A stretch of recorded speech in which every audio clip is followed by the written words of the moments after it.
Hello friends, welcome to our channel. ಎಲ್ಲರೂ ಹೇಗಿದ್ದೀರಾ? ಇವತ್ತು ನಾನು ಚಿಕನ್ ಬಿರಿಯಾನಿ ಮಾಡ್ತಾಯಿದ್ದೀನಿ.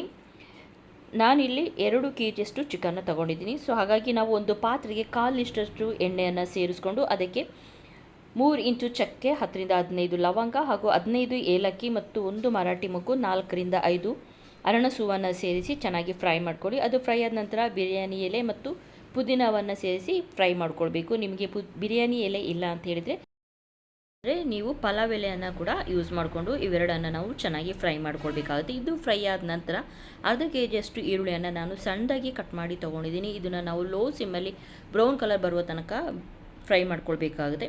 ಈರುಳ್ಳಿ ಅರ್ಧ ಫ್ರೈ ಆದ ನಂತರ ನಾವು ಇದಕ್ಕೆ 10 ರಿಂದ 15 ಹಸಿಮೆಣಸನ್ನು ಕೂಡ ಸೇರಿಸಿ ಫ್ರೈ ಮಾಡ್ಕೊಳ್ಬೇಕು. ಇದು ಚೆನ್ನಾಗಿ ಫ್ರೈ ಆದ ನಂತರ ಶುಂಠಿ ಬೆಳ್ಳುಳ್ಳಿ ಪೇಸ್ಟು 1/4 kg ತೊಗೊಂಡಿದ್ದೀನಿ. ಇದನ್ನು ಕೂಡ ನಾವು ಸೇರಿಸಿ ಹಸಿ ಮಸಾಲೆ ವಾಸನೆ ಹೋಗುವ ತನಕ ನಾವು ಫ್ರೈ ಮಾಡ್ಕೊಳ್ಬೇಕಾಗುತ್ತೆ. ಇದು ಫ್ರೈ ಆದ ನಂತರ ನಾನು 1/4 kg ಇಲ್ಲಿ ನಾನು ಟೊಮೊಟೊವನ್ನು ತೊಗೊಂಡಿದ್ದೀನಿ. ಟೊಮೊಟೊವನ್ನು ಸೇರಿಸಿದ ನಂತರ ಸ್ವಲ್ಪ ಉಪ್ಪನ್ನು ಹಾಕ್ಕೊಂಡು ನಾವು ಒಂದು 10 ನಿಮಿಷ ಬೇಯಿಸ್ಕೊಂಡ್ರೆ ಟೊಮೊಟೊ ಕೂಡ ಬೇಗನೆ ಸಾಫ್ಟ್ ಆಗೋಗುತ್ತೆ. ಇದು ಕೂಡ ಚೆನ್ನಾಗಿ ಸಾಫ್ಟ್ ಆದ ನಂತರ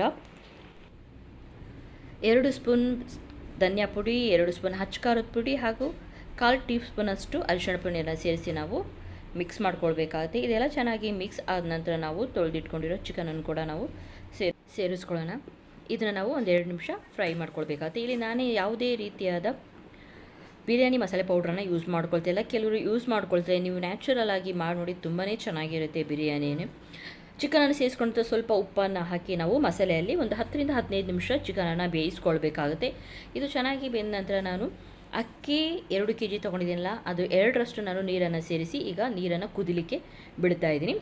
ಹಾಗೆ ನೀವು ರುಚಿಗೆ ತಕ್ಕಷ್ಟು ಉಪ್ಪನ್ನು ಕೂಡ ಸೇರಿಸ್ಕೊಳ್ಬೇಕಾಗುತ್ತೆ. ಇದು ಚೆನ್ನಾಗಿ ಕುದ ನಂತರ ತೊಳೆದಿಟ್ಕೊಂಡಿರೋ ಅಕ್ಕಿಯನ್ನು ಕೂಡ ಸೇರಿಸ್ಕೊಳ್ಬೇಕಾಗುತ್ತೆ. ನಾನಿಲ್ಲಿ ನೀರು 2ರಷ್ಟು ತೊಗೊಂಡಿರೋದ್ರಲ್ಲಿ 2 ಗ್ಲಾಸ್ ಕಡಿಮೆ ಮಾಡಿದ್ದೀನಿ. ಅದರ ಜೊತೆಗೆ ನಾನು 2 ಗ್ಲಾಸ್ ಮೊಸರನ್ನು ಆ್ಯಡ್ ಮಾಡ್ಕೊಂಡಿದ್ದೀನಿ. ಚೆನ್ನಾಗಿ ನೀರು ಕುದ ನಂತರ ತೊಳೆದಿಟ್ಟ ಅಕ್ಕಿಯನ್ನು ಸೇರಿಸಿ ನಾವು 10 ರಿಂದ 15 ನಿಮಿಷ ಬೇಯಲಿಕ್ಕೆ ಬಿಡಬೇಕು. ಒಂದು ಕುದಿ ಬರುವ ತನಕ ನಾವು ಗ್ಯಾಸನ್ನು ಹೈ ಸಿಮ್ಮಲ್ಲಿ ಇಟ್ಟು ಬೇಯಿಸ್ಕೊಳ್ಬೇಕಾಗುತ್ತೆ. ನೋಡಿ, ಇಲ್ಲಿ ನೀವು ನೋಡ್ತಾ ಇರ್ಬೋದು.